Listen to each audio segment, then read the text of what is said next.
Hi guys, welcome back to our channel. ఈరోజు episode చూసాక మీలో ఎంతమంది కనిపించింది అమ్మ సంజన మీలాంటి వాళ్ళ దగ్గర నుంచి మేము కోరుకునేది ఎలాంటిదే అని చెప్పి మీకు ఎంతవరకు అనిపించింది? నాకైతే చాలా బాగా అనిపించింది. సంజన గారిలో ఇప్పటివరకు నెగిటివిటీ చూసాం, ఈ ఏంటిది అంటారు కొన్ని దొంగతనాలు ఇవన్నీ చూసాం, కానీ for the first time correct టైంలో కరెక్ట్ ప్లేస్లో కరెక్ట్గా మాట్లాడారు అనిపించింది సంజన గారు. మాట్లాడదాం దాని గురించి. బట్ ఆవిడ మాట్లాడిన విధానం చూస్తే అమ్మ నువ్వేనా అనిపించింది నాకైతే. ఒకసారి మీకు ఎలా అనిపించింది అనేది ఒకసారి కామెంట్ చేయండి. అండ్ ఆల్సో దమ్ము శ్రీజ గారికి ఎప్పుడు జరిగినట్టే ఈసారి కూడా అన్యాయం జరిగింది. బట్ ఈసారి డోసేజ్ కొంచెం ఎక్కువైంది అనిపించింది నాకు. ఎందుకో ఈరోజు ఎపిసోడ్లో లేడీస్ అందరూ కావాలని వీక్ అయ్యారా, లేకపోతే వాళ్ళు ఎక్కువగా ఆలోచించుకోవడం వల్ల తగ్గిపోయారా అనిపించింది. ముఖ్యంగా భరణి గారి విషయంలో ఎలా అనిపించింది అనేది ఒకసారి కామెంట్ చేయండి. లైక్ ఆయన చాలా పాజిటివ్గా ఉంటారు కదా, ఫర్ ద ఫస్ట్ టైం నెగిటివ్గా పోర్ట్రే అయ్యారు అండ్ క్లియర్గా కనపడ్డారు కూడా. సో ఇది ఎలా అనిపించింది అనేది ఒకసారి మీరు కామెంట్ చేయండి. ఇంక లేట్ చేయకుండా రివ్యూలోకి వెళ్ళిపోదాం. Hi guys, this is J from నౌడో టాక్స్. ఎవరైనా కొత్తగా ఈ ఛానల్ చూస్తున్నట్టయితే కనుక వీడియో ఇంట్రెస్టింగ్ అనిపిస్తే మాత్రం దయచేసి కామెంట్ పెట్టకుండా, లైక్ కొట్టకుండా, సబ్స్క్రైబ్ చేయకుండా వెళ్ళకండి. మీ నుంచి నేను ఎక్స్పెక్ట్ చేసేది ఆ చిన్నది మాత్రమే. రివ్యూలోకి వచ్చేస్తే షో స్టార్ట్ అవడంతోనే మన సాంగ్ వేశారు, ఒక సాంగ్ డాన్స్ వేసేసారు. ఆ తర్వాత బిగ్ బాస్ కాఫీ పంపించారు మన తనుజ గారికి. ఆవిడ కాఫీ తాగేసి థ్యాంక్ యూ బిగ్ బాస్ అని చెప్పేస్తారు. ఆ తర్వాత సంజన గారు ఇమ్మనియల్తో కూర్చొని డిస్కషన్ పెట్టారనమాట. నాకు ఇది నచ్చట్లేదు, నేను నాలా ఉండలేకపోతున్నాను, గేమ్ సరిగ్గా ఆడలేకపోతున్నాను, నేను నా ఇమ్యూనిటీ అంతా పోయింది అని చెప్పని అంటున్నారు. యాక్చువల్లీ అదేలే, ఇప్పుడు చేసిన దాని అన్నిటికీ నాగార్జున గారు చాలా గట్టిగా డోసేజ్ ఇచ్చారు కాబట్టి ఇంకా ఆవిడకి ఒక్కసారిగా తగ్గిపోతుంది. ఉండాలి అప్పుడప్పుడు ఇలాంటి పడతా ఉంటేనే బెటర్. ఎందుకంటే ప్రతి ఆదివారం ప్రతి ఒక్కరికి ఏదో విధంగా పడతానే ఉంటుంది. బట్ సంజన గారు మాత్రమే ఇది స్కిప్ చేసుకుంటూ వచ్చారు ఈ 5-6 వారాల దగ్గర నుంచి. అంతే, ఆ వారం అంతా ఆవిడ చేసిన పెంట అంతటిని బేస్ చేసుకుని ఆదివారం ఈవిడికి దుమ్ము దులిసిపోద్ది, అసలు వేరే లెవెల్లో తిడతారనుకుంటాం. అబ్బాయి లేదు, ఆవిడని పొగిడి మామూలుగా మాట్లాడి న్యూట్రల్గా మాట్లాడి కూర్చోబెట్టేవారు, ఎందుకంటే కంటెంట్ ముఖ్యం కాబట్టి. బట్ ఈసారి అది టాలరేట్ చేయలేదు, చాలా గట్టిగా వేసుకున్నారు కాబట్టి ఇంకా ఆవిడ హర్ట్ అయిపోయారు. ఇలానే ఉంటుంది, ప్రతి ఒక్కరికి ఇలానే ఉంటుంది. అండ్ అప్పుడప్పుడు ఇలాంటి చురకలు తగలాలి. సో ఆవిడకి అనిపించింది పాపం నా ఇమ్యూనిటీ తగ్గిపోయింది, నిన్న నాకు గాలిపోయింది, సో నేను ఇలా ఆడలేకపోతున్నాను. ఎవరైతే నా కోసం సాక్రిఫైస్ చేశారో వాళ్ళు సాక్రిఫైస్ చేసి తీసుకొచ్చారు సరే, బట్ దానికి నేను ఏం చేయాలి, దానికోసం నేను గేమ్ ఆడటం మానేలా అన్నట్టు అడిగింది ఆవిడ. దానికి ఇమ్మనియల్ ఏం చెప్పాడు, మీరు కొన్ని సంపాదించుకోండి, మీరు కొన్ని సంపాదించుకున్న తర్వాత మీరు కూడా కొన్నిటిని వాళ్ళకి సాక్రిఫైస్ చేసేసి ఇదిగో నువ్వు సాక్రిఫైస్ చేసిన దానికి నేను ఇది చేశాను అని చెప్పండి అన్నాడు. నాకు ఎందుకో కొద్దిగా తేడా అనిపించింది ఇమ్మనియల్ గారు చెప్పిన సజెషను. బట్ జనాలకు ఎలా అర్థమవుతుందో తెలియదు. సర్లే కాసేపు పాజిటివ్గానే తీసుకుందాం. ఆ తర్వాత సంజన గారు మళ్ళీ చెప్తున్నారనమాట, రాము కెప్టెన్ అయ్యాడు కానీ కెప్టెన్సీ అంతా రూల్ చేసేది మన భరణి గారు అన్నట్టు చెప్పారు. ఇంక ఇదంతా ఈ క్రాస్ టాక్స్ ఇలా జరుగుతూనే ఉంటాయి, ఇది ఎటువంటి ఇంపాక్ట్ క్రియేట్ చేయదు. బట్ ఏమో సంజన గారు చేస్తే అవ్వచ్చు, ఎందుకంటే సంజన గారు మొదటి నుంచి టార్గెట్ చేసి కేవలం ఒకే ఒక ఎపిసోడ్లో అన్నారు ఏమని, హరిత హరీష్ గారితో ఇంకా అయిపోయింది, ఆయన ఒక్కడే కూర్చొని ఆయన గేమ్ ఆయన పాడు చేసుకుంటున్నాడు అది ఇదని చెప్పి జనాల్లో ఇంజెక్ట్ చేసి కేవలం తన నోటి మాటతో పంపించేసింది ఆయన్ని. కేవలం ఆవిడ ఆ మాట అనడంతో జనాల పర్స్పెక్టివ్ మారిపోయినట్టుంది. అప్పటి వరకు ఓటింగ్ బ్యాంక్ కొద్దో గొప్ప ఉంది, బట్ ఆ లాస్ట్ 2 రోజులు ఆవిడ అన్న మాట తర్వాత ఇంకా సప్పని వెళ్ళిపోయాడు ఆయన. నిజమే, ఇంతకు మించిన కంటెంట్ ఈయన దగ్గర నుంచి రాదు అన్న విషయం జనాలకి అర్థమైపోయిందో లేకపోతే ఏమో తెలియదు, కానీ మొత్తానికి తీసేశారు. బట్ పర్సనల్లీ నేను వీడియో చేయలేదు, కానీ నాకు అనిపించింది ఎవరు ఎన్ని అనుకున్నా కానీ one of the strong contestant హరిత హరీష్ గారు. అండ్ హరిత హరీష్ గారు వెళ్ళిపోయిన తర్వాత నాకు ఒక విషయం చాలా బాగా అర్థమైందండి. మీరు ఎంతమంది యాక్సెప్ట్ చేస్తారో తెలియదు, కానీ బిగ్ బాస్కి కావాల్సింది హానెస్ట్గా నిజాయితీగా ఉండేవాళ్ళు కాదు, హానెస్ట్గా నిజాయితీగా ఉంటున్నాను అని జనాల్ని నమ్మించి నటించేవాడు కావాలి. యాజ్ ఆఫ్ నౌ నాకైతే ఆయన ఎలిమినేషన్ తర్వాత అదే అనిపించింది. బట్ ఇది జనాల మీదకి వేసి రుద్దడం ఎంతవరకు కరెక్టో నాకు తెలియదు కాబట్టి నేను అసలు వీడియోనే చేయలేదు. సో ఇప్పుడు సంజన గారు కూడా సేమ్ ఇప్పుడు రాము గురించి అంటున్నారు. సో మరి ఏమవుతుందో ఏంటో చూడాలి. సో ఇంకా కట్ చేస్తే నెక్స్ట్ ఇంకా డైరెక్ట్ నామినేషన్స్లోకి అందరినీ తీసుకుని వచ్చేసారు. నామినేషన్స్లో అందరూ వరుసగా నుంచుని బిగ్ బాస్ అనౌన్స్మెంట్ స్టార్ట్ చేశాడనమాట. ఈ వారం నామినేషన్ ప్రక్రియ ఇప్పుడు మొదలవుతుందని చెప్పి మొత్తం అందరి పేర్లు చెప్పేసి నామినేషన్ ప్రక్రియ ఇంతటితో ముగిసిపోయింది అన్నాడు. సూపర్, అసలు నేనైతే మెంటల్ వచ్చేసింది. ఎలా అవుతున్నారో బాబు మీకు ఐడియాలు అనిపించింది. నిజంగా అందరూ షాక్. ఒక్క నిమిషం ఎందుకంటే వచ్చిన వాళ్ళు అందరూ ఏమనుకుంటారు, నేను ఈడి పేరు చెప్పాలి, నేను నామినేట్ చేయాలి, గొడవలు ఎక్కువ అవుతాయి, సో అన్నిటికీ రెడీగా ఉంటాడు అనమాట. అలా ఉంటున్న టైంలో మొత్తం అందరూ నామినేట్ అయ్యి వెళ్ళి కూర్చున్నారు, కానీ ఇంక మొత్తం అందరూ షాక్. అసలు ఇందులో కామెడీ ఏంటంటే రీతు బిగ్ బాస్ కూడా అడుగుతుంది, ఎందుకు బిగ్ బాస్ ఎందుకు అని చెప్పని అడుగుతుంది. అమ్మ ఏం కామెడీ రా నాయన.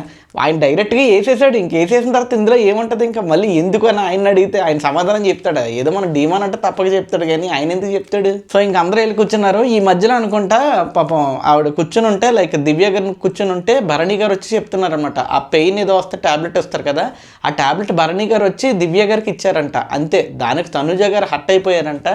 అందుకని భరణి గారు వచ్చి, అమ్మ నాకు ఆ పిల్లే కొద్దిగా ఎక్కువ, నేను నీకు మెడిసిన్స్ ఇవ్వడం మానేస్తాను ఎందుకంటే తను ఫీల్ అవుతుంది అని చెప్పాను అందంట. అసలు ఏం పంచాయతీలో ఇవి నాకు అర్థం కాదు అసలు. సర్లే బాబాయ్, వీటి గురించి ఎక్కువ టచ్ చేయకూడదు, ఎక్కువ లాక్కూడదు అంటారు కదా, అలాంటిది. బట్ ఫర్ మీ ఏదో చాలా వేస్ట్ ఆఫ్ ఫుటేజ్ అనిపిస్తుందండి. మెడిసిన్స్ ఇచ్చేది, నాన్న నాన్న అని పిలిచేది, ఆ గేమ్ని స్పాయిల్ చేసేది, నాకేం అర్థం కాదు. ఈయనేమో ఒక చోట మిగిలిపోతాడు, అందరి దృష్టిలోనూ మంచి అనిపించుకోవడంలోనే పోతుంది. అదే నాకు చాలామంది సజెస్ట్ చేశారు పర్సనల్ లైఫ్లో కూడా, అరే నువ్వు ఏదన్నా ట్రై చేయ కానీ అందరిలోనూ మంచోడు అవ్వాలని మాత్రం ట్రై చేయకు, ఎందుకంటే అందరూ ఒకేలా ఉండరు, అది ఎప్పటికీ అవ్వలేదు అని చెప్పని అన్నారు. సో భరణి గారు కూడా అదే ట్రై చేస్తున్నారేమో, అందుకే ఫెయిల్ అవుతున్నారేమో అనుకున్నాను నేను. అందుకే తనుజ గారి దగ్గర, దివ్య గారి దగ్గర వీళ్ళిద్దరి మధ్య ఇరుక్కుపోయి ఎవరికి ఇంపార్టెన్స్ ఇవ్వాలో అర్థం కాక, ఇద్దరి దగ్గర మంచిగా ఉండలేక వీళ్ళిద్దరికే సపోర్ట్ ఇస్తున్నామని చెప్పి జనాలందరూ తను టార్గెట్ చేసి నువ్వు మంచోడు అనిపించుకోవాలనుకుంటున్నావు, ర్యాలింగ్ మావయ్య అవ్వాలనుకుంటున్నావు, ఇలా అన్ని బ్లేమ్స్ తీసుకుని చివరికి మంచోడిలాగే మిగిలిపోతాడేమో అనిపించింది నాకు. చూడాలి. బట్ ఈ రోజు కాదులా, ఈ రోజు మొత్తానికి బయటకు వచ్చేసింది, మాస్క్ బయటకు పడిపోయింది అండ్ త్రిజ గారు బయటకు తీయించారు కూడా. మాట్లాడుతాం దాని గురించి. ఆ తర్వాత ఇమ్మాన్యుయల్ గారు కొద్దిగా పుష్పలాగా ట్రై చేశాడు, కొద్దిగా కామెడీ ట్రై చేశాడు, కొద్దిగా వర్కౌట్ అయింది, ఫైన్. ఇంకా ఆ తర్వాత టాస్క్ వచ్చింది, అసలైన టాస్క్, అదే ఇమ్యూనిటీ టాస్క్. ఓ పెద్ద పరుపు పెట్టారు, ఒక ఫ్యామిలీ మొత్తం, ఒక జాయింట్ ఫ్యామిలీ పడుకునేంత పెద్ద పరుపు మంచం పెట్టి, ఆ మంచం పైన మొత్తం అందరూ ఎక్కాలి ఎవరైతే ఉన్నారో, లైక్ రాము గారు అండ్ ఆల్రెడీ నామినేట్ అయిన మన ఫ్లోరా గారు ఉన్నారు కదా, వాళ్ళిద్దరు తప్ప మిగిలిన వాళ్ళందరూ వెళ్ళాలి. ఒకళ్ళు తోసుకు సావాలి. చివరిగా ఎవరైతే బెడ్ మీద మిగులుతారో కొంతమంది, వాళ్ళ ఇమ్యూనిటీ వస్తుంది అనమాట. సో ఇది లెవెల్స్ వైజ్ జరుగుతుంది అనుకుంటా, 2 లెవెల్స్. ఫస్ట్ ఈ బెడ్, ఈ సెటప్ ఇదంతా. సో బెడ్ పెట్టి సెటప్ పెట్టి మొత్తం అందరినీ కూర్చోమన్నారు. ఇక్కడ స్టార్ట్ అయిందండి. ఇక వేరే లెవెల్లో కొట్టుకుంటారు కదంటే, కొట్టుకోలే. ఆడవాళ్ళందరూ ఒకవైపు, మగవాళ్ళందరూ ఒకవైపు. సుమన్ శెట్టి గారు అటువైపు వెళ్ళారు ఎందుకో, సర్లే. ఇలాగే లేడీస్ గుంపు ఒకవైపు, మగవాళ్ళ గుంపు ఒకవైపు. బిగ్ బాస్ ఏం పెట్టాడు, వెళ్ళి గెంటుకుంటారా తోసుకుంటారని చెప్పి కూర్చోబెడితే వెళ్ళేదో పేరెంటానికి వచ్చినట్టు, మగ పిల్లలు ఆడపిల్లలు కూర్చున్నట్టు, మీ అబ్బాయి గురించి చెప్పండి, మీ అమ్మాయి గురించి చెప్పండి అన్నట్టు. వాళ్ళిద్దరు పేరెంటానికి వచ్చిన ముత్తైదుల్లో కూర్చుని 2 గుంపులు మాట్లాడుకుంటున్నారు అనమాట. ఎవరిని తోద్దాం, మీరు ఎక్కువ ఎవరి పాయింట్లు ఉన్నాయి, ఏం చేద్దాం, కూర్చోండి మాట్లాడుకుందాం అన్నారు. పెద్దగా వర్కౌట్ అవ్వలేదు. మేబీ ఇక్కడే మిస్టేక్ అయిందేమో అనిపించింది నాకు. బాయ్స్ అందరూ ఒక వైపు ఉండేసరికి నాకు అసలు అర్థం కాలేదు. Why do men should take a call అని చెప్పి నాకు అనిపించింది. ఎందుకు అబ్బాయిలే ఫస్ట్ తీసుకుని ఆ ఛాన్స్ తీసుకుని తొయ్యాలనిపించింది. ఎంతమంది గర్ల్స్ ఉన్నారు కదా, వీళ్ళందరూ పట్టుకుని ఎంతసేపు, ఇటువైపు 4 ఉన్నారు, ఇటువైపు 5-6 ఉన్నారు. వీళ్ళందరూ కలిసి పోతే ఎంత మహైతే ఇళ్ళలో 2 పోతుందేమో, కానీ ఇళ్ళలో 3 పోతారు. దాన్ని చాలా తక్కువ మంది పట్టుకున్నారు. అండ్ సంజన గారు పట్టుకున్నారు, తనుజ గారు కూడా అనుకోండి మధ్యలో. సో చాలా తక్కువ మంది పట్టుకున్నారు. దీన్ని కరెక్ట్గా యూజ్ చేసుకుంటే భలే ఉండని అనిపించింది. బట్ వీళ్ళు ఎక్కడ భయంతోనో అండ్ వీళ్ళ 4 మనకు సపోర్టర్స్ ఒక 2-3 ఉన్నారు కదా అన్న ధైర్యంతోనో మొత్తానికి ఉండిపోయారు. నాకు తెలిసి ఈరోజు లేడీస్ టాస్క్ ఓడిపోవడానికి మేజర్ కారణం అయితే నాకు తెలిసి వాళ్ళ అతి ఆలోచన అనిపించింది నాకైతే అదే మేజర్ రీజన్ అనిపించింది. లేదంటే ఆడవాళ్ళందరూ తలుచుకుంటే 5 నిమిషాలు, 5 నిమిషాలు గుంపుగా పట్టుకుని 2-3 తోసేస్తే వాళ్ళతో పాటు వెళ్ళి కూడా 2 దూకేస్తే అయిపోతుంది అసలు. బట్ ఎవ్వరు అలా ఆలోచించలేదు. లైక్ ఇంకా బాయ్స్ అందరూ కలిసి ఫస్ట్ సంజన గారిని లేపేశారు. బట్ ఇమ్మాన్యుయల్ యాక్చువల్గా ఫైట్ చేయాలి కానీ చేయలేదు, ఎందుకంటే దొరికేస్తాడన్న విషయం తెలుసు కాబట్టి. ఇప్పటికే వచ్చేస్తుందిరా బాబు పార్షియాలిటీ చూపిస్తున్నామని మళ్ళీ ఇలా ఎందుకు అనుకున్నారు. సో సంజన గారిని లాగేసి బయటకు పడేశారు. సంజన గారు అవుట్. ఆవిడ దిగటం బాగానే దిగింది కానీ ఆ లోపల గ్రజ్జి ఉండిపోయింది. సో పక్కకి వెళ్ళి మాట్లాడుకుంటుంది బిగ్ బాస్తో కెమెరాలతో. ఆ తర్వాత సుమన్ గారిని లాగేశారు. సుమన్ గారు అటువైపు కూర్చున్నారు కాబట్టి సుమన్ గారిని తీసుకెళ్ళి బయటకి ఇసిరేశారు. సో సుమన్ గారు అవుట్. ఆ తర్వాత దివ్య గారిని లాగటానికి ట్రై చేశారు. బట్ దివ్య గారు కరెక్ట్ పాయింట్స్ పెట్టారండి. అండ్ ఆల్సో దివ్య గారు ఒక మంచి ఆపర్చునిటీ కూడా మిస్ చేసుకున్నారు. లైక్ అందరూ అన్నారు, సంజన గారు కానీ వీళ్ళందరూ అన్నారనమాట, అరే దివ్య నీకు పర్సనాలిటీ పెద్దదే కదా, అసలు నువ్వు తలుచుకుంటే వీళ్ళందరినీ లాగేచ్చి వీళ్ళందరినీ గెంటి పడేచ్చు, అసలు అందరూ కలిసి ఆడితే ఈజీగా అయిపోతుంది, దివ్య నువ్వు ఎందుకు సపోర్ట్ చేయట్లేదు లెగు అని చెప్పి అన్నారు. అందుకే ఆవిడ చెప్పింది. ఆవిడకు ఒక స్ట్రాటజీ ఉంది యాక్చువల్లీ. ఎందుకు, నేను ఎంత ట్రై చేసినా వీళ్ళెవ్వరూ నాకు సపోర్ట్ రారు, నేను బలవంతంగా వెళ్ళి చేసినా నెక్స్ట్ మినిట్ వీళ్ళు గెంటేస్తారు. వాళ్ళు 4 ఇప్పుడు ఈ అమ్మాయి వెళ్ళి 4 అబ్బాయిల్లో ఒక అబ్బాయిని గెంటేసినా మిగిలిన 3 వచ్చి ఈ అమ్మాయిలు కాకుండా వీళ్ళని టార్గెట్ చేస్తారు. అప్పుడు వీళ్ళు ఏమన్నా సపోర్ట్ వస్తారా, రారు. ఎందుకంటే ఒక్కొక్కరు ఫేవరెట్స్ ఉన్నారు. తనుజ గారికి 2 ఉన్నారు. ఎవరు, ఇమ్మాన్యుయల్ గారు, భరణి గారు ఉన్నారు. సో పని అవ్వదు. నాకు తెలిసి సోల్జర్ కళ్యాణ్ కూడా కొద్దిగా ఫేవరే కాబట్టి తనుజ గారిని ఆబ్వియస్లీ తొయ్యరు. త్రిజకి సోల్జర్ కళ్యాణ్ ఉన్నాడు, తొయ్యుడు. రీతుకి డిమాన్ ఉన్నాడు, తొయ్యరు. సో ఎవరు సపోర్టు లేకుండా ఒంటరిగా మిగిలిపోయింది ఎవరు అంటే ఇంకా మన దివ్యానికి దగ్గరే. సో ఆవిడని టార్గెట్ చేయడానికి ట్రై చేశారు. బట్ ఆవిడ చాలా గట్టిగా మాట్లాడారు. ఎంత మంచి పాయింట్స్ మాట్లాడారంటే చాలా గట్టిగా మాట్లాడారు. అసలు మీరు నన్ను ఎందుకు తొయ్యాలనుకుంటున్నారు, మీకు అసలు గేమ్ అర్థమవుతుందా, ముందే నన్ను తోసేస్తే ఆ తర్వాత మీకు తొయ్యడానికి ఎవరు మిగులుతారు, అసలు అర్థమవుతుందా, మీరు ఇబ్బందుల్లో పడతారు, అర్థం చేసుకోండి. నన్ను తోసేస్తే స్ట్రాంగ్ అయిన వాళ్ళు తోసేస్తే వీక్ అయిన వాళ్ళతో ఆడతారా గేమ్, ఏమన్నా అర్థమవుతుంది అసలు అని చెప్పని అడిగారు. పోనీ ఒకవేళ తోసేయడమే భాగమైతే మొదట్లోనే తోసేసి అంత తక్కువ ఫైట్ వేస్తున్నాను నేను కాదు కదా, అసలు నాకుతో కనీసం ఫైట్ చేయాలి కదా మీరు అని చెప్పాను. అంది ఎవరైనా చెప్పినా వినలేదు. శ్రీజ వచ్చింది, కాళ్ళు పట్టుకోవడానికి ట్రై చేసింది, ఎన్ని కొట్టినా ఆవిడ బలవంతంగా కొట్టేసింది. ఏదైనా చేసైనా కానీ ఉంది. దిగిపోయిన వాళ్ళలో అంటే కిందకి గెంటేయబడిన వాళ్ళ వాళ్ళలో అతిపెద్ద ఫైట్ చేసింది ఎవరు అంటే నేను దివ్య నిఖిత గారి పేరు చెప్తాను. అంత ఫైట్ చేశారు, ఎంత లాగినా ఎంత ట్రై చేసినా ఆవిడ బయటకు అయితే రాలేదు పాపం. దొర్లింది, అటు దొర్లింది, ఇటు దొర్లింది, రిక్వెస్ట్ అయితే చేసుకోలేదు, ప్లీజ్ దయచేసి అర్థం చేసుకోండి ఇలా ఏం లేదు. ఆవిడ ఫైట్ ఎలా చేయాలో, ఒక ఉమెన్గా ఒక ఇండివిజువల్ ప్లేయర్గా ఎలా అయితే చేయాలో అలానే చేసింది. అందుకే అనిపిస్తుంది that is why she deserves to be in Bigg Boss house అని. అందరూ కలిసి గుంపుగా ఆవిడని తోసేస్తుంటే ఆవిడకి ఎంత కోపం వచ్చిందో. అసలు నన్ను తోసేసి ఏం చేస్తారా బాబు, మీకు అసలు అర్థమవుతుందా? మీలో ఒక్కరికైనా కానీ దమ్ముందా అసలు? ఎందుకంటే మీ పర్సనల్ బాండ్స్ పోతాయన్నా, మిగిలిన వాళ్ళు ఎందుకు తోయట్లేదు, నన్నే ఎందుకు తోస్తున్నారు? ఓహో, ఒక్కొక్కరికి ఫేవరెట్స్ ఉన్నారు కాబట్టి మీ బాండ్స్ పోతాయి కాబట్టి తోసేస్తే మీకు గొడవలు అవుతాయి కాబట్టి సేఫ్ సైడ్కి నన్ను తోసేస్తున్నారా, ఇదేనా గేమ్ అంటే అని చెప్పని అన్నారు. బట్ ఎవరన్నీ చెప్పినా వినలేదు పాపం. ఆవిడ కావాలని తోసేశారు. శ్రీజ గారు కూడా పట్టుకోవడానికి ట్రై చేస్తే తన్నేసి కొట్టేసి ఇంకేదేదో చేశారు. బట్ స్టిల్ అది ఆవిడ డిఫెండింగ్ స్కిల్స్ మాత్రమే. ఎందుకంటే ఎదుటోళ్ళు చేసినా కూడా అది అలాగే అన్నారు కదా, అందుకని ఈవిడ కూడా అది డిఫెండింగ్ స్కిల్స్ మాత్రమే. పాపం తోసేశారు, గెంటేశారు. బట్ శ్రీజ గారు ఎక్కడ నచ్చారంటే గెంటేసేటప్పుడు మన దివ్య నిఖిత గారు డ్రెస్ కొద్దిగా పైకి వచ్చేసింది. ఆవిడ అది సరిచేయడానికి ఈవిడ కూడా కిందకి దిగేసి సరిచేసింది. నాకు అందుకే రండి శ్రీజ గారు ఒక్కొక్క విషయంలో టప్పని వెలుగుతారు. ఎంత చెత్త పని చేస్తున్నప్పటికీ కూడా, చెత్త అని అనకూడదేమో ఎందుకంటే అంత చెత్త పనులు ఆవిడ ఏం చేయలేదు, ఏదో చిన్న చిన్న తొత్తర పనులు చేస్తున్నా కూడా ఆవిడలో ఉన్న హ్యూమానిటీ వెంటనే బయటకు వచ్చేస్తుంది. అందుకే నాకు చాలా బాగా అనిపిస్తుంది. అండ్ ఆ హ్యూమానిటీని నటించదు ఆవిడ. భరణి గారిలాగా ఆ హ్యూమానిటీని ఏంటంటే డ్యామేజ్ అయిపోయిన తర్వాత వచ్చి బటర్ పీయడానికి ట్రై చేయదు ఆవిడ. జస్ట్ అది చేసేది, అది ఎవరు చూసినా చూడకపోయినా ఏంటంటారు, కనుక్కోకపోయినా గుర్తించకపోయినా ఆవిడ చేసేసి వచ్చేస్తారు. సో డ్రెస్ సరిచేసి వచ్చేసింది ఆవిడ, అంతే. సో మన దివ్య నిఖిత గారు ఇంకా ఎలిమినేట్ అయిపోయారు. చాలా బాధపడింది ఆవిడ. వెళ్ళి వాష్రూమ్లోకి వెళ్ళి ఏడ్చారు. ఓకే, స్ట్రాంగెస్ట్ కంటెస్టెంట్ ఏడుస్తుంటే ఎందుకో కొద్దిగా తేడాగా ఉంటుంది. బట్ ఇది ఎక్కువ సార్లు అయితే జనాలకు బోరు కొట్టేది. ఒక పక్కన ఇదంతా అవుతుంటే సంజన గారు ఇంకా బిగ్ బాస్తో మాట్లాడుతూనే ఉంది కెమెరాలతో. నాకు తెలిసి టీం కూడా సంజన గారి మీద ఒక కన్ను పెట్టినట్టున్నారు, లేదంటే అంత గోలలో ఆవిడ మీదే ఎందుకు ఫోకస్ పెట్టడం నాకు అర్థం కాలేదు. వెంటనే బిగ్ బాస్ వాయిస్ వచ్చిందనమాట, సంజన గారు మీకు ఏదన్నా అభ్యంతరం ఉంటే మీరు వాయిస్ రైజ్ చేసి వాళ్ళతో మాట్లాడండి, ప్రతిసారి నేను రియాక్ట్ అవ్వాలని కోరుకోకండి అన్నారు. అంటే వాగుతూనే ఉంది ఆవిడ, బిగ్ బాస్ ఇది కరెక్టేనా, చికెన్ పీసులు తీసి పక్కన పెట్టేసినట్టు మగవాళ్ళందరూ ఆడవాళ్ళని నన్ను పక్కన పెట్టేశారు బిగ్ బాస్ అంటుంది. మరి పట్టగా ఏం చేస్తారు, మనం చేసిన యాశాలు అలాంటి. మనం ఏమైనా బౌద్ధధర్ముడిలాగా ఏదైనా చేసామా, లేదా నువ్వేమైనా మదర్ తెరిసాక మనవరాలు వాళ్ళు కాదు కదా, ఆ చేసినవి అన్నీ అదో పనిలే, మరి గంటేకి ఏం చేస్తారు? బట్ స్టిల్ నేను ఇన్ని మాటలు అన్నా కానీ ఈ రోజు నేను ఈవిడ సైడ్ తీసేసుకోవడానికి గల మెయిన్ కారణం ఏంటంటే ఈవిడ మాట్లాడిన మాటలు. పాపం దివ్య గారిని గెంటేస్తుంటే కాళ్ళు పట్టిన అది గెంటేస్తుంటే ఆవిడ వెళ్ళను అని ఫైట్ చేస్తుంటే సంజన గారు వచ్చారు స్వామి. ఆవిడ వచ్చి వాయిస్ రైజ్ చేశారు. నాకు మెంటల్ ఎక్కిపోయింది అసలు. అమ్మ ఎంత కరెక్ట్గా మాట్లాడారు అనిపించింది. సంజన గారు వచ్చి దివ్య గారిని తోసేస్తుంటే రీతు, తనుజ మీరు ఏం చేస్తున్నారు, అమ్మాయిలో కల్లా షీఈస్ ద స్ట్రాంగెస్ట్ పర్సన్, బలంగా ఉన్న మనిషి ఆవిడే. ఆవిడ గనక వెళ్ళిపోతే, తనని గనక కిందకు తోసేస్తే మిమ్మల్ని ఎవరు కాపాడతారు? ఇందులో రెండు మీనింగ్స్ ఉన్నాయి. ఎంత మీరు సపోర్టర్స్ అనుకుంటున్నా వీళ్ళు మిమ్మల్ని ప్రొటెక్ట్ చేస్తారు, అబ్బాయిలు మిమ్మల్ని అనుకుంటున్నా వాళ్ళు కూడా ఫైనల్గా ఒకసారి ఒక టైం వచ్చాక మిమ్మల్ని తోసేయాల్సి వస్తుంది. అలాంటప్పుడు దివ్య మీకోసం నిలబడుతుంది, అర్థం చేసుకోండి, వెళ్ళండి, హెల్ప్ చేయండి, రీతు గో సేవ్ హెర్ అని చెప్పని అంటానే ఉంది. బట్ రీతు ఏం చేయట్లేదు, కాసేపు అడి చేసింది ఇడి చేసింది, ఇంకంతే ఈ మనిషి అంతే. అటో అడుగు ఇటో అడుగు అనమాట. రెండు పడవల మీద కాల్ వేసి ఉంచుతుంది ఈవిడ. ఎటొత్తాటి దూకేద్దాం అన్నట్టు, ఏ సేఫ్ సైడ్ వస్తా చూసేద్దాం అనుకుంటుంది ఈవిడ. తనుజ గారికి ఆల్రెడీ సపోర్టర్స్ ఉన్నారు కాబట్టి ఇంకేమీ చేయలేదు, ఆవిడ అలా చూస్తానే ఉండిపోయింది. అసలు కథలను కూడా కదలేదు. కమింగ్ బ్యాక్ టు శ్రీజాకి ఎలాగో ముందు నుంచి తోసేయాలని ఉంటుంది కాబట్టి, దివ్య నిఖిత గారు అంటే ఆ పోటీ భయం అన్నీ ఉంటాయి కాబట్టి ఇంకా తప్పదు. సో తను తోసేస్తానే ఉంది. బట్ సంజన గారు ఇవ్వటం మాత్రం మంచి లాజిక్ అబ్బా. అరే నలుగురు అమ్మాయిలు ఉన్నారు, మీరు ఇప్పుడు ట్రై చేయొచ్చు, ఇప్పటికీ మీరు తోసేయాలనుకుంటే నిమిషం పని. నా మాట వినండి, అందరూ సపోర్టివ్గా ఉండండి, నలుగురు కలిపి తోసేయండి, ముందు అమ్మాయిని సేవ్ చేయండి అంటానే ఉంది. బట్ వాళ్ళకి ఉలుకు లేదు పలుకు లేదు. మన సపోర్టర్స్ మనకు ఉన్నారు కదా అని చెప్పి వాళ్ళు కూర్చున్నారు. అండ్ ఇదే వాళ్ళకి బ్యాక్ కూడా కొట్టిందనమాట. అంత ట్రై చేసినా సంజన గారు ఎంత చెప్పినప్పటికీ కూడా పాపం తోసేశారు. నాకైతే చాలా పాపం అనిపించింది. ఈవిడ దివ్య నిఖిత గారిని తోసేయడం పాపం అనిపించలేదు, సంజన గారు ఇచ్చిన ఇన్పుట్స్ని వీళ్ళు గుర్తించుకోకపోవడం దరిద్రం అనిపించింది నాకు. అక్కడ పాపం అనిపించింది నాకు. యాక్చువల్లీ దివ్య నిఖిత గారు కింద పడిపోయి కూడా అంటే ఓడిపోయారు, పేరుకి దివ్య నిఖిత గారు ఓడిపోయారేమో కానీ ఆవిడతో పాటు ఆవిడకన్నా దారుణంగా ఓడిపోయింది ఎవరంటే ఆ పైన ఉన్న ముగ్గురు. ఏ మాత్రం ఈ పాయింట్లు వ్యాలిడ్ అనిపించినా నాకు తెలిసి వీకెండ్లో ఖచ్చితంగా అడుగుతారు దీని గురించి. అరే ఆ అమ్మాయిని కనుక నువ్వు సేవ్ చేసి ఉంటే నాకు తెలిసి గర్ల్స్ అందరూ సేవ్ అయ్యేటోళ్ళు. బట్ ఎందుకు ఇలా ఆలోచించలేదో అర్థం కాలేదు. అదే ఎవరి స్వార్థం వాళ్ళది, ఆ స్వార్థాన్ని ఎవరైనా క్వశ్చన్ చేస్తే బాగుండని నా ఫీలింగ్ ఏంటో.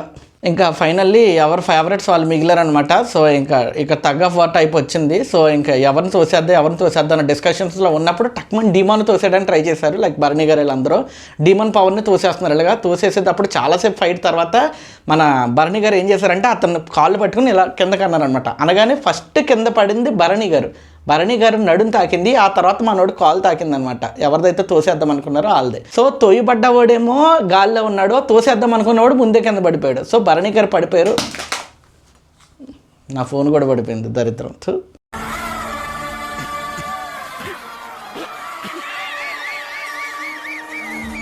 సో భరణి గారు పడిపోయారు. వెన్ ఇట్ కమ్స్ టు సంచాలక్స్ కాల్, సంచాలక్స్ తుది నిర్ణయం కాబట్టి రాము అండ్ మన ఫ్లోరా గారు సంచాలక్స్ కాబట్టి ముందు చెప్పేద్దాం అనుకున్నారు. బట్ ఎక్కడో ఫ్లోరా గారు ఒక కాల్ తీసుకున్నారు, దీనివల్ల బ్లేమ్ వచ్చినా పర్లేదు అని చెప్పని అనుకున్నారు. సో భరణి గారిని ఉంచారు అండ్ డీమన్ పవర్ని తీసేశారు. ఒక రకంగా చూసుకుంటే కరెక్ట్, అంటే ఆల్రెడీ క్యాప్టెన్ అయ్యాడు కాబట్టి తనకి ఇమ్యూనిటీతో పెద్ద అవసరం లేదు కాబట్టి తీసేయచ్చు. బట్ స్టిల్ వాళ్ళు ఎలా అనుకున్నారో మనకు తెలియదు. ఆ తర్వాత రూల్స్ కూడా కొన్ని మారిపోయినాయి. డీమన్ అప్పటికే చెప్పాడు, అరే నన్ను ఎందుకు తీసేశారు, ఇది ఫెయిర్ కాదు అంటే తనుజ వీళ్ళందరూ చెప్పడం ట్రై చేశారనమాట. బట్ స్టిల్ కరెక్ట్గా చూసుకుంటే డీమన్ పవన్ ఉండాలి, భరణి గారు దిగిపోవాలి. భరణి గారు దిగిపోయి ఉంటే ఆట ఇంకోలా ఉండేది. బట్ స్టిల్ ఆయన స్ట్రాంగ్గా ఉంచేశారు. మొత్తానికి పెద్దరికం భయం ఫేవరెటిజం వాళ్ళు ఉంచారో తెలియలేదు, ఆయన ఉంచేశారు. వింత ఏంటంటే ఆయన తోసేసేటప్పుడు అతను ఇప్పటి వరకు ఎవరికైతే ప్రొటెక్ట్ చేశాడు, ఎవరికో కదా రీతుకే ప్రొటెక్ట్ చేస్తాడు. రీతు అనే అమ్మాయి కోసం మనోడు ఉంటాడనమాట. అలా చివరి వరకు నిలబడిపోయి అమ్మాయిని ప్రొటెక్ట్ చేయడానికి, అమ్మాయిని తొయ్యనివ్వకుండా ఉండడానికి, అమ్మాయి మీదకి దృష్టి వెళ్ళనివ్వకుండా ఉండడానికి చాలా ట్రై చేశాడు. కానీ ఇతను తోసేసేటప్పుడు మాత్రం వెనకాల నుంచి అని గింటేసి మాత్రం రీతు గారే. ఇలాగే ఉంటాయి వ్యవహారాలు. సో ఇంకేం చేయలేము పాపం. ఏ మనిషిని అయితే ఇప్పటి వరకు కాపాడాడో అదే మనిషి పడిపోతుంటే ఈవిడ కూడా వచ్చి తోచేస్తుంది, సావు నా కొడక కిందకి దూకు అని చెప్పి. అనోడు ఏం చేయలేకపోయాడు. మనకు తెలిసిందో లేదో తెలియదు. ఆ తర్వాత కూడా నన్ను ఎవరు తోశారు, ఫస్ట్ ఎవరు తోసారు చెప్పండి, అది ఇది అని చెప్పని చాలా గొడవ చేశాడు. కింద గెంటేస్తేనే మనోడికి అంత ఫీల్ అయిందంటే, అంటే రీతు కూడా కిందకి తోసేస్తుంది కదా. సో మనోడికి బాగా హర్ట్ అయిపోయింది అనమాట. నాకు ఎలా అనిపిస్తుంది, నన్నే తోసేస్తే ఎలా ఉంటుంది, నీకు ఆ పెయిన్ తెలుసా అని చెప్పని అన్నాడు. యాక్చువల్లీ మన సోల్జర్ని తోసేసినప్పుడు కూడా అలాగే ఉంది. సోల్జర్ని కావాలని తీసేసినప్పుడు కూడా సోల్జర్కి అదే పెయిన్. ఏది ఫ్రెండ్స్ అయిన మీరు, రీతు గారు అండ్ నువ్వు కూడా చాలా క్లోజ్ ఫ్రెండ్ కాబట్టి మీరిద్దరు కలిపి తీసేయడం అనేది ఆయనకి ఇంకా పెయిన్ అనిపించింది అనమాట. అది మీ దృష్టిలో కరెక్ట్ అయితే ఇది కూడా కరెక్టే, అది పెయిన్ కాకపోతే ఇది కూడా పెయిన్ కాదు, సింపుల్. ఇంకంతే. ఆ రౌండ్ అయితే మన డీమన్ గారు అయిపోయారు. ఇంకా మిగిలింది ఎవరంటే తనుజ గారు, రీతు గారు, శ్రీజ గారు, వీళ్ళు ముగ్గురు మిగిలారు. సో ఎవరు సపోర్టర్స్ వాళ్ళకి అన్నట్టే ఉన్నారు, సపోర్టర్స్ ఆల్రెడీ ఉన్నారు. బట్ స్టిల్ అందరూ వచ్చి ఇంక సర్లే ఎవరొకరు తోసారు కాబట్టి రీతుని తీసేద్దాం అనుకుంటే రీతు గారు వెళ్ళి తనుజ గారిని గట్టిగా హక్ చేసేసుకున్నారు. సో ఒకరినొకరు చాలా గట్టిగా పట్టుకున్నారు. ఎంత విడదీసి లాగుదామని ట్రై చేసినా కానీ కుదరలేదు. ఫైనల్లీ మన వాళ్ళు ఇంకా బాయ్స్ అందరూ చొరవ తీసుకుని గట్టిగా లాగి రీతు గారిని కిందకి వేసేసారనమాట. రీతు గారు అవుట్ అనమాట. తోసేస్తున్నప్పుడు ఏమో కానీ తోసేసిన తర్వాత నాకు అనిపించింది, ప్రతిసారి ఇది ప్రూవ్ అవుతూనే ఉంటుందండి. కర్మ ఈజ్ అ బూమరాంగ్ అంటారు. మనం మనిషి ఏదైతే వేస్తాడో అదే వెనక్కి వస్తుంది, సింపుల్. నువ్వు ఎవరినైతే కాపాడిన మనిషితో సహా నువ్వు కిందకి నెట్టేసావో వాళ్ళదే అయిపోయింది. ఎవరి కోసమైతే నువ్వు సపోర్ట్ తీసుకోకుండా అలా గాల్లో నుంచున్నావో అదే నీకు వెనక్కి కొట్టింది, సింపుల్ అయిపోయింది. ఇందులో బాధపడడానికి కూడా ఏమీ లేదు. అండ్ ఏంటంటే ఆవిడ కూడా అది రియలైజ్ అయింది, బొక్క మనం చేసిందే కదా మన వెనక్కి వచ్చింది, ఇంక సర్లే అనుకున్నట్టు వెళ్ళిపోయింది ఆవిడ. లైట్ తీసుకోవాలి తప్పదు, లేదంటే జనాలు లైట్ తీసుకుంటారు. మిగిలింది తనుజ గారు అండ్ శ్రీజ గారు. అమ్మాయిల్లో తనుజ గారు, శ్రీజ గారు మిగిలారు. సో వీళ్ళిద్దరిలో ఎవరిని తీసారనుకుంటున్నప్పుడు బిగ్ బాస్ ఇచ్చాడనమాట. సో ఇప్పుడైతే ఏదైతే ఉందో ఇదే లాస్ట్ రౌండ్, ఈ బజరే లాస్ట్ రౌండ్. సో ఎవరు ఒక్కరు మాత్రమే దిగ్గలరు ఈ లెవెల్లో అని చెప్పని అన్నాడు అనమాట. సో మన వాళ్ళు డిస్కషన్ పెట్టుకుంటుంటే ఈలోపు చెప్పాడు అనమాట, కింద ఉన్న వాళ్ళు మీరు ఎవరైతే ఉన్నారో ఓడిపోయిన వాళ్ళు, కింద ఉన్న వాళ్ళు మీరు కావాలంటే సపోర్ట్ చేయొచ్చు, బెడ్ పైకి ఎక్కకుండా కింద నుంచే సపోర్ట్ చేయొచ్చు అని చెప్పని అన్నారు. దాన్ని అంతగా ఎవరు యూజ్ చేసుకోలేదు, ఒక దివ్యానికి దగ్గర తప్ప. సో డిస్కషన్ జరుగుతుంది, ఎవరిని తోసేద్దాం ఏంటి అని చెప్పనంటే శ్రీజ నేనైతే నీ పేరు అనుకుంటున్నాను అని చెప్పి మనీలో ఎవరో చెప్పారు. నన్ను ఎలా అనుకుంటారండి అని చెప్పని తను ఇలా మాట్లాడుతుండగా చెప్తుంది, ఒక్కొక్కరికి ఒక్కో పాయింట్ చెప్తుంది. సో ఇప్పుడు భరణి గారు ఉన్నారు, వాళ్ళకి ఆయన సజెషన్ ఇస్తున్నారు. తనుజకు మీరు అందరూ కరెక్ట్గా చెప్పండి, మీరందరూ మొదటి వీక్ నుంచి గేమ్స్ ఆడుతూ ఓడిపోతూ ప్రతి ఛాన్స్లోనూ వెనక్కి తగ్గుతున్నాను, కరెక్ట్ ఫైట్ ఇస్తాను, నన్ను తోసేస్తాను అంటున్నారు మీరు. అసలు ఎందులోనూ ఫైట్ ఇవ్వకుండా కేవలం మాత్రమే మాట మాత్రంగా ఉంది కదా, అలాంటి వాళ్ళు మీరు ఎందుకు అనట్లేదు? సో మీరు అందరూ యునానిమస్గా ఆవిడకి సపోర్ట్ చేద్దాం అనుకుంటున్నారా? భరణి అన్న కానీ మీరు కానీ వీళ్ళందరూ అంటుందే పాపం టప్మని లాగేశాడు ఆయన. ఎవరు? భరణి గారు పక్కనే ఉండి చూశాడు. అదను చూసుకుని ఆవిడ ఎప్పుడైతే అలర్ట్గా లేదో అప్పుడు టక్మని ఇలా నడుము మరి ఏమో ఎక్కడో పట్టుకున్నట్టున్నాడు, అదేలే పైన కింద మొత్తానికి ఇలా పట్టుకుని జమ్మని ఇసిరేసాడు. అలాగా పాపం ఆవిడ డ్రెస్ అనకూడదు కానీ మోకాళ్ళ పైకి వచ్చేసింది. ఆవిడ వేసుకుంది గౌన్ లాంటిది వేసుకుంది కదా, మోకాళ్ళ పైకి వచ్చేసింది డ్రెస్. నేను మళ్ళీ బ్యాక్ పెట్టుకుని చూశాను, మోకాళ్ళ పైకి వచ్చేసిన డ్రెస్. ఇంకేం చేయలేని పరిస్థితి అంత సడన్గా చూసేస్తే. బట్ స్టిల్ ఇంకా కింద నుంచి దివ్యనికిత గారు కూడా ఉండి సపోర్ట్ చేయొచ్చు అన్నారు కాబట్టి ఆ కాళ్ళని ఇలా కిందకి పెట్టేశారు, బెడ్ కిందకి పెట్టేసి ఇలా నేలని అంటించారు. సో అవుట్ అయిపోయింది. ఇదైతే నేను అస్సలు ఎక్స్పెక్ట్ చేయలేదండి భరణి గారి నుంచి. అవతరున్నది ఎవరో పెద్ద పెద్ద మనిషాలు, అయితే దివ్యనికిత గారా, సంజన గారా, ఓరి అమ్మ మనం ఎంత కష్టపడినా కానీ ఈ మనిషిని తొయ్యలేము అనడానికి. చాలా బక్కగా మామూలుగా సాదాసీదాగా ఉన్న మనిషి తన పాయింట్లు పెడుతుంది, తన పాయింట్లు పెట్టిన తర్వాత కూడా లేదమ్మా నాకు కరెక్ట్ కాదు అనిపించట్లేదు నువ్వు ఇలా ఎత్తుకుని ఇసిరేయచ్చు అవసరమైతే.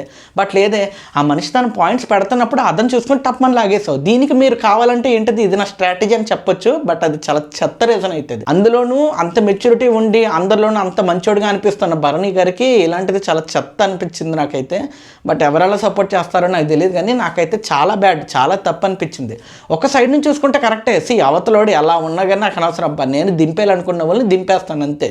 ఇది బాగానే ఉంది. బట్ ఎందుకో శ్రీజ గారి విషయంలోనే లేదు. ఆవిడ పాయింట్లు పెడుతుంది, అది నావేం సొల్లు పాయింట్లు కాదు, జస్ట్ టైం మేనేజ్ చేద్దాం, టైం వేస్ట్ చేద్దాం అన్నది కాదు, చాలా వ్యాలిడ్ పాయింట్స్. నిజమే కదా, మొదటి వారం నుంచి ట్రై చేస్తుంది. ప్రతిసారి ఈవిడని తీసేస్తారో లేదా ప్రతిసారి ఈవిడున్న టీంని ఎలిమినేట్ చేసేస్తారో, ప్రతిసారి ఆ గెలుపు చివరి వరకు వెళ్ళిన తర్వాత లక్క లేకో లేదా చుట్టుపక్కల వాళ్ళు సపోర్ట్ చేయక వెనక్కి వచ్చేస్తుంది. ఎన్ని రకాలుగా చూసుకున్నా కానీ ఈవిడ బ్యాడ్ లక్ వేస్తుంది. బట్ ఫైట్ మాత్రం ఎవ్వడు చేయలేని అంత గట్టి ఫైట్ చేస్తుంది ఈవిడ లేడీస్లో.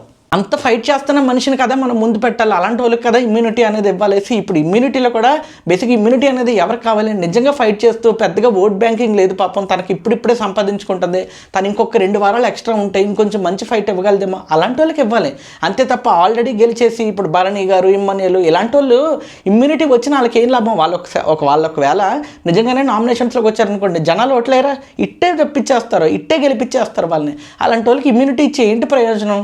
నిజంగా ఆడి అరే అమ్మ మంచి ఫైట్ వస్తుందనే టైంకి అమ్మ వెళ్ళిపోయిందిరా అలాంటి వాళ్ళకి కదా ఇవ్వాలి. ఇప్పుడు ఇలా చెప్పొచ్చు లేదో తెలియదు కానీ హరీష్ గారు వెళ్ళిపోయారు, కానీ హరీష్ గారు లాంటి వాళ్ళకి ఇమ్యూనిటీ ఉంటే బెటర్ కదా. ఈ 2 వారాలు అతను సరిగ్గా పర్ఫామ్ చేయలేదు, కానీ ఆయనలో ఆ పొటెన్షియాలిటీ ఉంది. నన్ను అడిగితే హరీష్ గారి కన్నా తక్కువైన ఫ్లోరా గారు ఉన్నారు, నన్ను అడిగితే హరీష్ గారి కన్నా తక్కువ వాడిన సుమన్ శెట్టి గారు ఉన్నారు, హరీష్ గారి కన్నా తక్కువ ఇంపాక్ట్ చూపించిన రాము గారు ఉన్నారు. ఎంతమంది లేరు, కేవలం నాన్న తిరుగుతున్న తనుజ గారు మాత్రమే ఉన్నారు. వీళ్ళలో ఏమంత గట్టిగా ఆడేశారని, పోనీ ముందున్న వారాల్లో వీళ్ళు ఏమంత పొడి చేస్తారని అంత గట్టి జీలు ఇదంతా ఉందా? లేదు కదా. అలాంటి వాళ్ళకి ఇవ్వడం, ఇమ్యూనిటీ ఇవ్వడం అనేసి అలాంటి వాళ్ళని ఎలిమినేట్ చేసేసాము. సో ఎవరికైతే ఇమ్యూనిటీ అసలు వెంట్రుకతో పని అలాంటి వాళ్ళకి ఇమ్యూనిటీ ఇస్తూ కూర్చున్నారు. సో ఫైనల్లీ శ్రీజ గారిని తీసేశారు. సో శ్రీజ గారు కూడా చాలా గట్టిగా గొడవ చేసి అడిగారు అనమాట, నన్ను ఎందుకు తీసేశారు భరణి అన్న, తోసేయడం పెద్ద మ్యాటర్ కాదు అని చెప్పని కూర్చుంది, తనకు తగిలింది. వెంటనే భరణి గారు వచ్చి కన్సల్ట్ చేయడానికి ట్రై చేశారు. But no, she said no, వద్దు అంతొద్దు, ఎలాగ తోసేసావు కదా, అయిపోయింది కదా, కింద పడాలనే కదా తోసేసావు, మళ్ళీ వచ్చి నువ్వు ఏదో కన్సోల్ చేస్తానంటే ఈ బిల్డప్లు వద్దు, అయిపోయింది తోసేసావు, దెబ్బ తగిలింది, అవునా అనుకో, అంతకు మించి వద్దు, ర్యాలింగ్ మా వేళ మాత్రం బిహేవ్ చేయొద్దు. ఎందుకు మీరు తనుజన చేయలేదు, ఓహో మీ బాండ్ పోతుందన్నా, మీకున్న ఫ్రెండ్షిప్ పోతుందన్నా, అర్థమవుతుందిలే అన్న అని చెప్పాను అంది. శ్రీజ ఎన్ని చెప్పినప్పటికీ కూడా ఈ మాటతో నిజంగానే అనిపించింది. ఎందుకంటే భరణి గారు ఎంత ట్రై చేసినా, అంత డిఫెండ్ చేసుకోవడానికి ఎంత ట్రై చేసినా శ్రీజ గారు చెప్పింది కరెక్ట్. అండ్ ఆల్సో తనుజ గారు అక్కడ మిగిలిపోవడానికి కారణం ఆవిడ చేసిన హార్డ్ వర్క్ కాదు, ఫేవరెటిజం. తనుజ గారు ఇప్పటికీ కూడా ఇమ్యూనిటీ దాంట్లో సెకండ్ లెవెల్కి వెళ్ళడానికి కారణం ఆవిడ చేసిన హార్డ్ వర్క్ లేదంటే గేమ్ ఆడిన విధానమో కాదు, అక్కడ ఉన్న 2-3కి మెజారిటీ ఆఫ్ ద పీపుల్కి ఆవిడ మీద పాజిటివ్ నోట్ ఉండటం వల్ల. నాకు తెలిసి తనుజ గారు ఇన్ని రోజులు ఆడిన గేమ్కే, అదే గేమ్ అంటే నాన్న తిరగడం అండ్ మన సోల్జర్ కళ్యాణ్ గారికి కొంచెం క్లోజ్గా ఉండడం, అందరితోనూ న్యూట్రల్గా పాజిటివ్ అనిపించుకోవడం, ఇవన్నీ ఈవిడికి ఈ రోజు హెల్ప్ అయినాయి అనమాట. ఏ రోజైనా హెల్ప్ అయినాయి లేదని తెలియదు, కానీ ఈ రోజు బాగా హెల్ప్ అయినాయి అనమాట. సో మెజారిటీ ఆఫ్ ద పీపుల్కి తనుజ అంటే కొద్దిగా పాజిటివ్ నోట్ ఉంది కాబట్టి, అలాంటి మనిషి ఉండాలి కాబట్టి ఆవిడ తోయకుండా ఉంచేశారు. ఎవరైతే చివరి వరకు కష్టపడుతున్నారో, తప్పు చేస్తే తప్పని వాయిస్ రేస్ చేశారో అలాంటి వాళ్ళు కింద గెంటేశారు. బట్ ఇవన్నీ జనాలు చూస్తున్నారో లేదో తెలియదు, అండ్ జనాలు నోటీస్ చేస్తున్నారో కూడా లేదో తెలియదు. మ్యాక్సిమం నోటీస్ చేయరని అనుకున్నాం, ఎందుకంటే నోటీస్ చేసుకుంటే ఈరోజు హరిత హరీష్ గారు ఉండేటోళ్ళు. బట్ ఫైన్, ఎనీవే ఇంకా జనాలు ఇష్టం. ఇంకా అంతే, ఫస్ట్ లెవెల్ అయితే అయిపోయింది. సో ఇంకా ఆ తర్వాత పాపం మన దివ్య గారు వెళ్ళి కూర్చొని ఏడుస్తున్నారనమాట. అంటే భరణి గారికి ఆవిడకి ఈ మధ్య కొద్దిగా బాండ్ సెట్ అవుతుంది. సో అలాంటప్పుడు ఆవిడ కూడా ఏడ్చారనమాట. నేను ఇండివిజువల్ ప్లేయర్ని అండి, నేను ఎవరిని అంత ఈజీగా నమ్మను, అంత ఈజీగా ఎమోషనల్ అవను, బట్ తెలియకుండా ఎందుకో అరే ఈయన మంచి మనిషి కదా అని చెప్పి నాకు ఆ బాండ్ ఏర్పడిపోయింది. నన్ను కిందకి తోసేస్తున్నప్పుడైనా కానీ మీరు డిఫెండ్ చేయాల్సింది లేదా సపోర్ట్ అయినా చేయాల్సింది, ఈ రెండిట్లో ఏది చేయలేదు. నేను మీ నుంచి కొద్దిగా ఎక్స్పెక్ట్ చేశాను, అదే ఎక్స్పెక్టేషన్స్ మనిషిని చంపేస్తాయి, అందువల్ల నేను ఇంకా చేయాలనుకోవట్లేదండి. సరే సారీ, ట్రస్ట్ చేయడం నాదే తప్పు అన్నట్టు ఉంది. ఓకే, నాకు తెలిసి నాన్న తండ్రి ట్రాక్ అయిపోయింది, మళ్ళీ ఈ తండ్రి కూతురు ట్రాక్ స్టార్ట్ అవుతుంది. ఏది ఎలా వెళ్ళినా కానీ బొక్క మాత్రం భరణి గారికే. ఇలా ఉన్నంతకాలం ఆయనకు బొక్కే పడుతుందండి. నాకు తెలిసి ఇవాళ వచ్చారు చూసారా నెగిటివ్గా, అలా పూర్తి నెగిటివ్గానే వచ్చారు, లేదా పూర్తి పాజిటివ్గానే ఉండాలి. అటు ఇటు కాకుండా మధ్యలో నలిగిపోతే జనాలు కూడా నలిగిపోతారు. ఆ తర్వాత సెకండ్ లెవెల్ అండి. అమ్మ ఈ గేమ్ని ఎలా ఎక్స్పెక్ట్ చేయాలో కూడా నాకు తెలియట్లేదు, ఎలా ఎక్స్ప్లెయిన్ చేయాలో అర్థం కావట్లేదు. నిప్పు నీరు సంథింగ్ ఏదో చెప్పాడు బిగ్ బాస్. ఆ సెకండ్ లెవెల్కి వచ్చిన వాళ్ళందరినీ నుంచోబెట్టి నిప్పు నీరు ఆ గాలి మంట ఏదేదో చెప్పాడు. అసలు చెప్పడమే అమ్మ ఏదో పెద్ద టాస్క్ లాగా. ఈ సృష్టిలో అది ఎందుకు ఇదంతా సృష్టి సృష్టి ముష్టి ఎంత చెప్పే బదులు తక్కువని చెప్పేచ్చు కదా. ఒరే బాబు, రాకెట్లు ఉంటే స్ట్రాతో తీసుకెళ్ళి అక్కడ పెట్టు, ఇటుకలు ఉంటే తీసుకెళ్ళి అక్కడ పెట్టు, వాటర్ ఉంటుంది తీసుకెళ్ళి నింపు, ఇలా మొత్తానికి 3 చెప్పొచ్చు. ఇది నేను సరిగ్గా ఎక్స్ప్లెయిన్ చేయకపోవచ్చు, బట్ ట్రై చేస్తాను. ఏం లేదండి, ఫస్ట్ ఒక ఏంటంటారు మనం రాకెట్ చేస్తాం కదా పేపర్తో, స్ట్రాతో దానికి గాలితో అని వెనక్కి ఊదుకుని వెళ్ళి పెట్టాలన్నమాట. ఒక చోట నుంచి ట్రావెల్ చేసి ఇంకో చోటకి పెట్టాలి. ఆ తర్వాత ఇటుక తీసుకెళ్ళి ఇంకో చోట నుంచోవాలి. ఒక మేక ఉంటుంది, ఆ మేకని ఫైర్ వచ్చేలా కొట్టాలి. ఆ తర్వాత లాస్ట్కి వెళ్ళి ఒక ఇటుక డ్రమ్ ఉంటుంది, ఆ డ్రమ్ములో వాటర్లో వేస్తే అది తేలుతుంది. అది తేలిన తర్వాత వచ్చి బెల్ల కొట్టాలి. సో ఇది నాకు చెప్పడం అర్థమైపోయింది, బొక్కలా చెప్పుంటాను, బట్ స్టిల్ గేమ్ అయితే ఇదే. సో అందరూ ట్రై చేశారు, ఫైనల్లీ ఇమ్మాన్యుయల్ గారికి వచ్చింది. అవసరమా? సో ఈ గెలవటం ఈజ్ ఫైన్, హీ డిజర్వ్స్. ఎందుకంటే ఇమ్మాన్యుయల్ గారు నిజంగానే చాలా బాడతారు. టాస్క్ అంటేనే ప్రాణం పెట్టేస్తాడు ఆయన, అసలు అందులో చూపించుకునేదే లేదు, వెనక్కి తగ్గేదే లేదు, అసలు అంత బాగా ఆడతాడు, అంత కరెక్ట్గా ఆడతాడు. But for what? ఇమ్మాన్యుయల్ గారికి ఇమ్యూనిటీతో పనేముంది, కేవలం అతను గేమ్ చూపించుకోవడానికి ఆడాడు, ఓకే. బట్ ఇమ్మాన్యుయల్ గారికి అవసరమా? ఈ ఇమ్యూనిటీ అన్నదే పోయింది కదా మొత్తానికి. నాకైతే అలా అనిపించింది. బట్ మీకు ఎలా అనిపించింది అనేది ఒకసారి నాకు కామెంట్ చేయండి. అంతే, ఈ రోజుకైతే ఈ వీడియో అంతే. బట్ మీకు ఎలా అనిపించింది అనేది కామెంట్ చేయండి. ఈ వీడియో నచ్చితే లైక్ చేయండి, మీ ఫ్రెండ్స్ అండ్ ఫ్యామిలీకి షేర్ చేయండి. అండ్ మీరు నాకు ఏదైనా చెప్పాలనుకుంటే కామెంట్ చేయండి. This is J signing off from now to talks. Thank you.